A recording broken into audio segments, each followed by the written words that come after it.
Hey everybody, just a quick message before we start the video. My video on the little glider that nearly did is currently on 294 views at the time of recording, and I gained something like 8 subscribers through that video. I just wanted to say thank you so much everyone for all the love and support on that video. I'm really just insanely glad to see that people are enjoying the content, because I know I don't get as much out as I'd want to, but the fact that people enjoy what I can is good, and it really gives that extra motivation to continue making videos. So if you just going forward, if you enjoy the videos, let us know.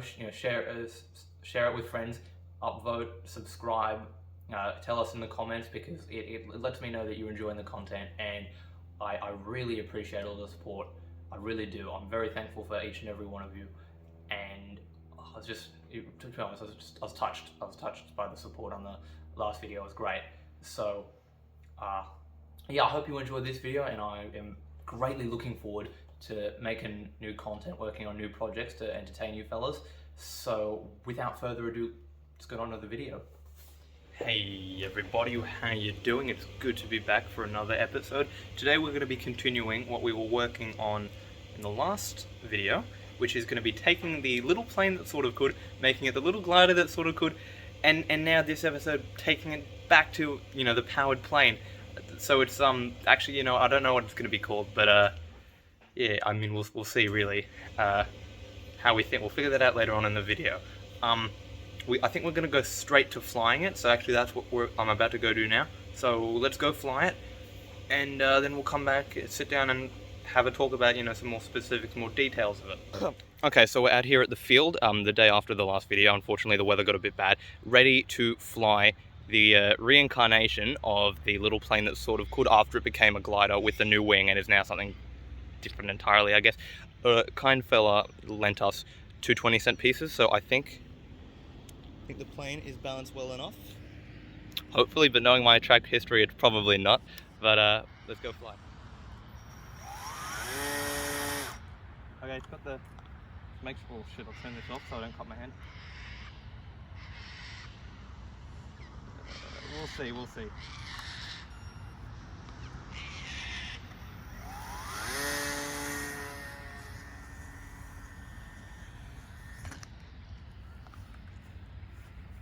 Yeah!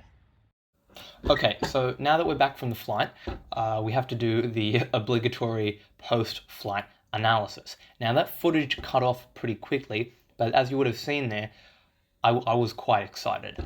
Whilst it wasn't, in the grand scheme of things, a particularly successful flight, for me, that was probably one of the more successful powered flights I've had, so I was quite energetic about that, and particularly the control I had over the aircraft. So when it fell, as we see early on, I pitched it up, and I could feel it pitch up, right? The aircraft pitched up. I was able to control it. That was something that left me particularly enthused, because I've never really had flights last long enough or be successful enough or quick enough for me to really feel anything in the way of control authority. So that was a particularly special thing for me. I was quite excited about that. Now, for this segment, we're back on the Logitech 1080p webcam using a separate recording device, because I found quite a bit of trouble using my phone on the tripod with the screen recording. So we're going to go back to how we did it in the Christmas video. So yeah, let's get straight to the analysis. Okay, so right from the get-go, let's have a look at this throw. Oh my word. Look at that.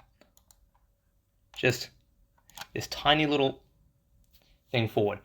And that will be potentially tied in with the in-flight failure we see later on. So we can see here immediately, as it leaves my hand, it drops down. I don't believe it was I don't believe it was particularly nose heavy. I think what we're seeing here is it literally just didn't have the speed to fly forward, or it just drops. Now that's me pitching it up. I roll it back, and then it stalls, as we can see with it, flips and arcs down. Now, the suggestion that I've been given, and what also immediately came to mind for me when thinking about this and watching this footage, and also immediately after the flight, is, well, it stalled, right? It probably wasn't going particularly fast, because you can see the plane's not flying very quickly.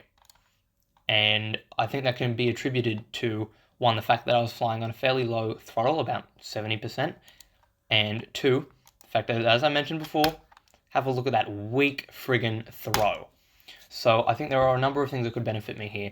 Firstly, flying with maybe a bit higher throttle, so giving it the actual chance to go quicker before I start maneuvering and stall out the plane as I did here. But also giving it a bit more determination in the throw, a proper thrust forward rather than just this weak wrist movement, which really I'm quite embarrassed by. Like, look at it. God, that's terrible. So yes, rectify that on the next flight. What else I see here? What was suggested to me is, as I go to start pitching up here, where I stalled it, because, as I said, the speed was just too low for me to actually be maneuvering or climbing or anything, I potentially could have throttled up, which I don't particularly remember throttling up, but in the moment I might have either accidentally or with the intention of gaining some speed to climb, and the increased throttle would have produced a torque that rotated the plane very suddenly, as we see here. I'm not 100% certain on that, but that's a very interesting point to consider that I'll keep in mind in the future. Beyond just flying on a high throttle and with a bit more speed, the other thing that came to mind is if I keep having stalling problems, I may decide to 3D print some wingtip extensions with a bit of washout. So for those of you who don't know, the prospect of washout is the wingtips, which is out here, is on a smaller angle, so pointing maybe downwards, compared to the wing root, which is here where it connects to the airframe. Now what this does, from my understanding at least, is when the wing is at an angle of attack such that it stalls, the wing tip is on a lower angle of attack, pointing down in comparison to the angle of the root, meaning that it's on a lower angle of attack and potentially has not yet stalled, meaning we still have control of our ailerons, of our control surfaces. So in an instance such as this, where starts spinning out of control, I still actually have the ability to correct that rather than just having to accept my fate. So yes, there is that. There's a possibility that I also may just not have a very powerful setup here with my cheapo Amazon brushless motor and a 2-cell battery, so I may definitely need to upgrade to a 3-cell battery in the near future, but we will see what I can do.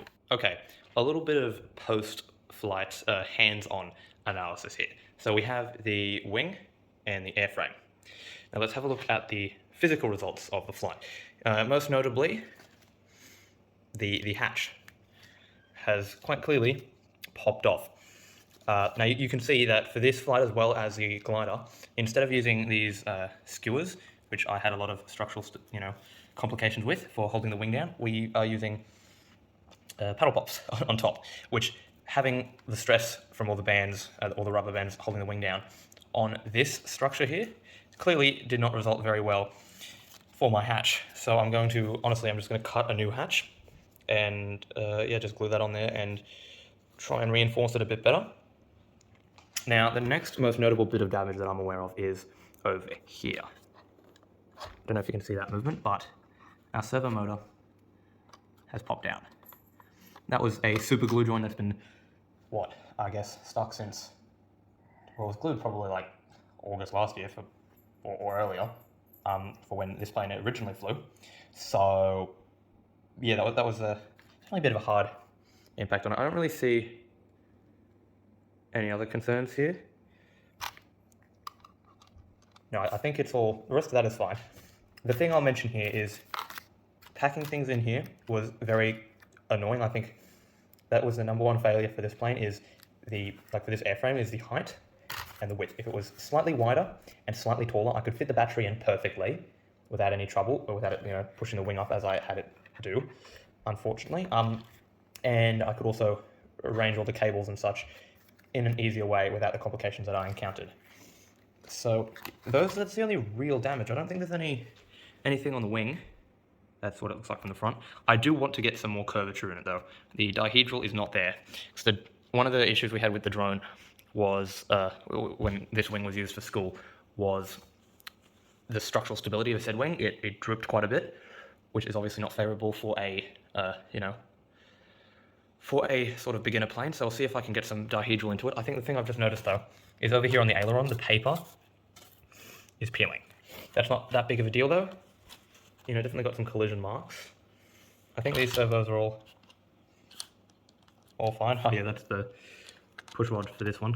Quite an amusing little thing. I try to be as resourceful as I can with how I build these things. So yeah, that's all. It's all we've got in the way of post-flight damage, really. I think it's not particularly bad, and it won't be that hard to fix for the next video when we take it out for another flight. Alrighty, folks, I'd say that's probably about it for today. We've had a look at the flight of the plane, we've analysed the crash, considered potential causes, and discussed what must be done in the future to ensure a more successful flight. I'd say that's probably about it. So if you've enjoyed the video, I encourage you to drop a comment, like or share with friends. It shows me that you support my projects and are enjoying watching it, and it allows the channel to grow, and I really appreciate the support for these little projects that I do. Now, if you're interested in seeing future projects from the channel, such as the next, hopefully successful flight of the plane from today's video, or any other future projects we do, such as things that might be in the background, I would encourage you to subscribe. You'll be the first to know when we have a new video out. So yeah, that's about it for today. I really appreciate everyone watching. Thanks for taking the time out of your day to have a look at my plane videos. So yeah, enjoy the rest of your day. Thanks.